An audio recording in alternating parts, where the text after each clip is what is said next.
Bismillahirrahmanirrahim. Assalamualaikum warahmatullahi wabarakatuh. Izin memperkenalkan diri, nama saya Tubagus Nur Muhammad Al-Afgani dari jurusan Ilmu Keolahragaan Universitas Pendidikan Indonesia. Di sini saya akan mempresentasikan artikel saya yang berjudul Perkembangan Pendidikan Bahasa Indonesia.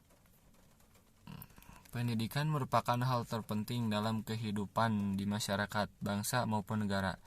Setiap warga mempunyai sistem pendidikan tersendiri dengan berbagai aturan dan kewajiban. Termasuk di Indonesia, begitu pula setiap warga negara berhak memperoleh pendidikan yang layak, termasuk juga fasilitasnya.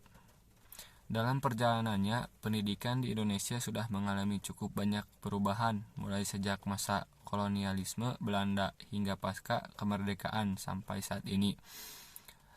Sejalan dengan hal itu, adanya pendidikan tidak hanya bertujuan untuk menghilangkan kebodohan, namun juga untuk mencetak generasi bangsa yang cerdas dan berkualitas serta mampu bersaing di dunia luar.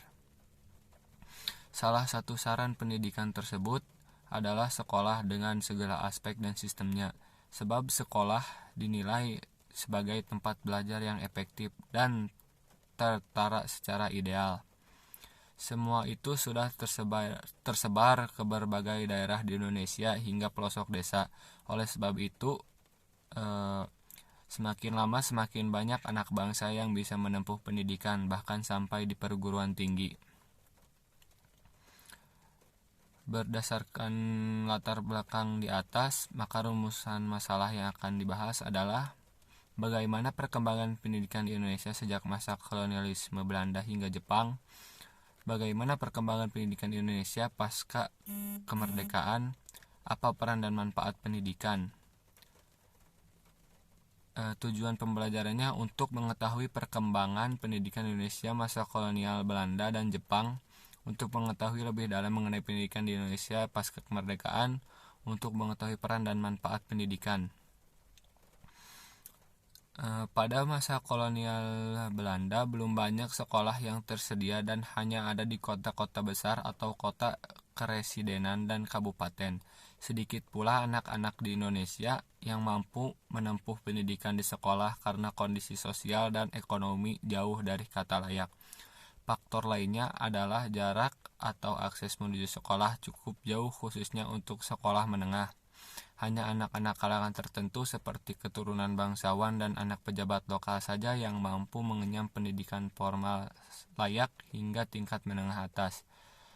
Terlebih sebelum abad 20, masih sedikit sekali sekolah yang ada di Indonesia dan baru setelah mengalami perkembangan yang pesat, pemerintah kolonial merupakan lebih layak sekolah-sekolah untuk anak-anak Indonesia seperti halnya sekolah rakyat di berbagai pelosok desa.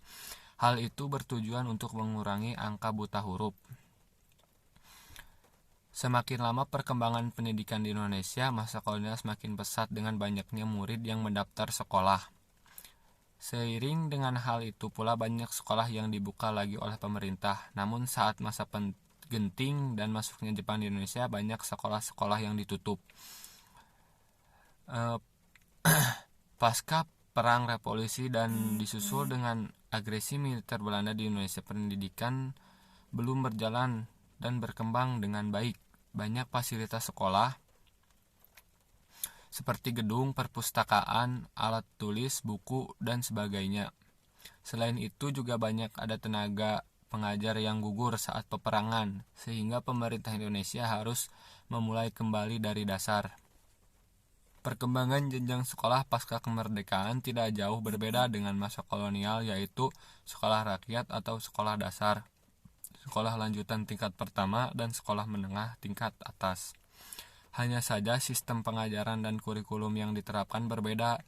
Pemerintah lebih menekankan pada pendidikan, penanaman nilai-nilai Pancasila di setiap jenjang sekolah.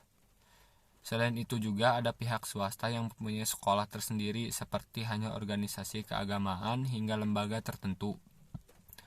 Ada lembaga pendidikan Muhammadiyah yang mencakup berbagai jenjang, begitu pula lembaga Ma'arif NU. Peran dan manfaat pendidikan. Pendidikan bukan hanya untuk menghilangkan kebodohan atau mengurangi angka buta huruf saja, namun lebih dari itu. Mengingat era modern yang semakin maju dan berbagai kemudahan akses yang luas akan informasi dan kecanggihan teknologi, sehingga sekolah-sekolah yang ada juga semakin maju dengan berbagai fasilitasnya. Sudah banyak sekolah-sekolah yang berbasis teknologi seperti halnya metode pembelajaran menggunakan layar proyektor. Secara umum dan beberapa peran dan manfaat pendidikan yaitu sebagai berikut. Ada perolehan pengetahuan dan keterampilan untuk memenuhi permintaan pasar. Yang kedua, pandangan humanistik. Yang ketiga, menjawab tantangan sosial, ekonomi, politik, hukum, dan budaya. Yang keempat, kemajuan ilmu pengetahuan. Yang kelima, baca.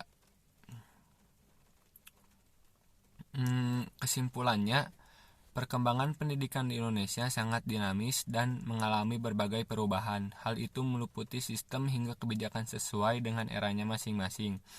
Meskipun begitu, sejatinya ada pendidikan mempunyai peran dan manfaat yang sama, yaitu mencetak generasi bangsa yang lebih baik dan berkualitas dalam rangka memenuhi permintaan pasar dan menjawab tantangan yang ada. Sekian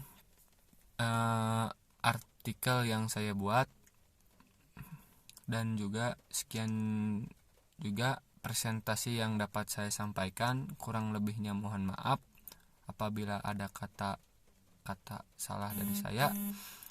Wabillahi taufik wal hidayah. Wassalamualaikum warahmatullahi wabarakatuh.